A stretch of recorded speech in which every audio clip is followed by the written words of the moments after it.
These are the survivors of Noah's flood. This is the correct number of animals that entered Noah's ark.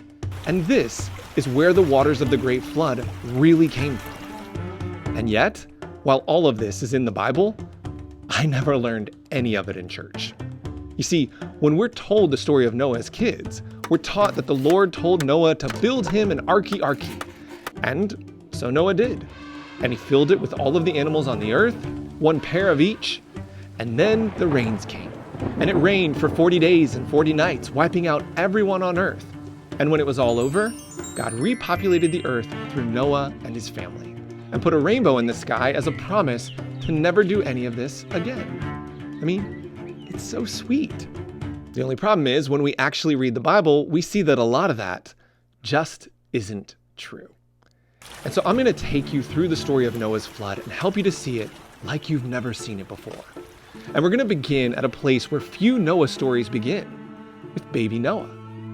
Once upon a time, there was a little boy named Noah. He was an amazing child who loved to build things and was fascinated with boats. Wait, wrong book. Actually, aside from announcing that Noah was born, the Bible only has one other thing to say about this moment, something that Noah's father, Lamech, says. When Noah is born, Lamech called his name Noah, saying, "This one shall relieve us from our work, and from the hard labor of our hands, from the ground which Yahweh had cursed." Which is kind of random until you remember that in Hebrew, names have meaning, and those meanings really matter. And in Noah's case, his name is related to the Hebrew word nacham, which means to comfort or to give relief. This is why Noah's father says that he will relieve his people from their work. But wait, what work? What is Lamech talking about when he says that Noah will relieve his people from the hard labor of their hands and from the ground? Well, Lamech isn't talking about just any ground. He says, from the ground which Yahweh had cursed. Now, the word for cursed is the Hebrew word erah. And when we look back at the last time that it was used, we see clearly what Noah's father means. You see, the last time erah was used was just one chapter ago, in chapter 4, after Cain slew Abel, when God said, "So now you are cursed from the ground, which has opened its mouth to receive the blood of your brother from your hand." This is the curse that Noah's father is talking about. And what this shows us is that after Cain slew Abel, the ground didn't only refuse to produce for Cain, it stopped producing, period. For generation after generation, this curse consumed the earth. And here's the really important thing for us to understand here. This isn't God's fault, it's Cain's. When God created humans, God gave them dominion over the earth. We were put in charge of the earth and its well-being. And so when we sin, not only does it hurt us, it hurts the whole earth, all of God's creation. So ironically, in many ways, the flood actually ends up being a gift. It not only renews creation, restoring the entire earth and removing the curse brought on by Cain. When the flood's over, humanity will be able to reproduce. Generations will be able to eat from the land, and all of creation will be restored to what it should be. But before that can happen, Noah actually has some work to do. He's got to build an ark, and he's got to collect animals. But not just 2 of each. You see, when most of us have read this story, and when most children's books have depicted it, the focus has solely been on Genesis 6:19, where God says, "You are to bring into the ark 2 of all living creatures, male and female, to keep them alive with you."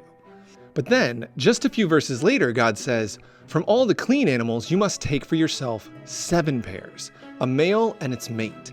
And from the animals that are not clean, you must take 2, a male and its mate, as well as from the birds of heaven 7 pairs, male and female, to keep their kind alive on the face of all the earth."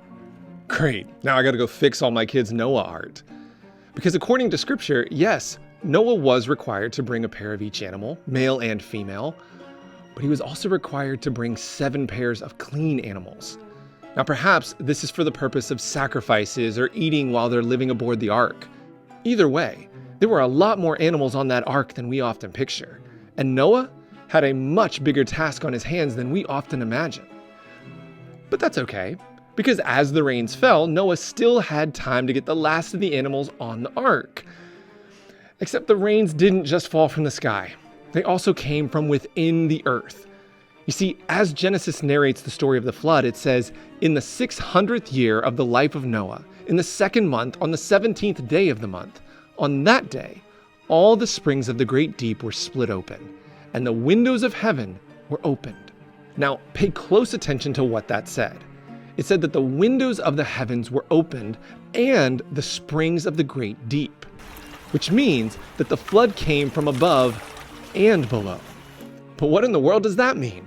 How does that much water come out of the ground? Well, if we look closely at the creation story, it actually tells us.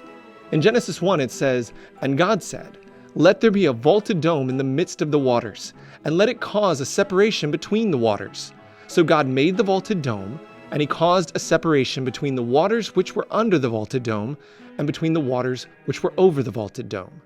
And it was so. And God called the vaulted dome heaven. And there was evening, and there was morning, a second day." So in other words, Genesis is saying that on the second day, the earth was covered in water. So God put one protective barrier in place to hold back the waters in the sky, and another to hold back the waters beneath the earth. And I know this sounds weird, but you have to see the world as people like Noah did. You see, when the people of the ancient world looked up at the sky, they saw blue. And at times, water would fall from these blue skies. And then, when they looked at the waters around them, they also saw blue. And so there existed this belief that just as there were waters in the seas around and below them, there was also water in the skies above them. And that just as there was a barrier holding back the waters above, there was also a barrier holding back the waters below. This is what Genesis 7 is describing as it describes the flood. It's saying that the heavens were opened and let down the water from above, and the ground was open and let forth the waters from below. This is why the earth is flooded so completely, so quickly. Why every person on earth was wiped out. Well, actually, not every person. Because when we look closely, we can see that one group of people actually did survive the flood. In Genesis 6, it says, "The Nephilim were upon the earth in those days, and also afterward, when the sons of God went into the daughters of humankind, and they bore children to them. These were the mighty warriors that were from ancient times, men of renown." Now, there is a lot of debate about who exactly the Nephilim were. Some claim that they were semi-divine beings, the product of a relationship between the sons of God and the daughters of humankind. Others say that they were just a race of incredibly tall, incredibly strong people. But either way, according to the Bible, they survived. And let me show you proof. In the book of Numbers, the Israelite people send out spies to scout the land before they invade Canaan. And when the spies return, they tell of a particularly unique and intimidating group of people. They report that the land that we went through to explore is a land that eats its inhabitants, and all the people whom we saw in its midst are men of great size. There we saw the Nephilim, and we were like grasshoppers in our own sight, and so we were in their eyes. So somehow, the Nephilim survived the flood and ended up settling in part of the land of Canaan. Now, how and why they survived is never explained in the Bible. But what it shows us is just how important it is to read our Bibles. Too often, the Bible stories of our childhood get lodged into our minds and replace what the Bible actually says, which can be dangerous. But when we truly dive in and study the Bible and the world of the Bible, suddenly we begin to see things that we never saw before. That's why I wrote a book called The Forgotten Teachings of Jesus. In this book, I dive deep into the Gospels and distinguish between what we see in a show like The Chosen and what is actually happening in the Bible.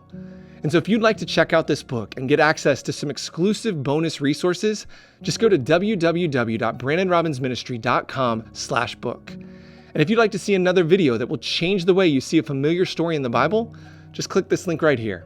Thank you so much for watching. Have a great week, and we'll see you next time.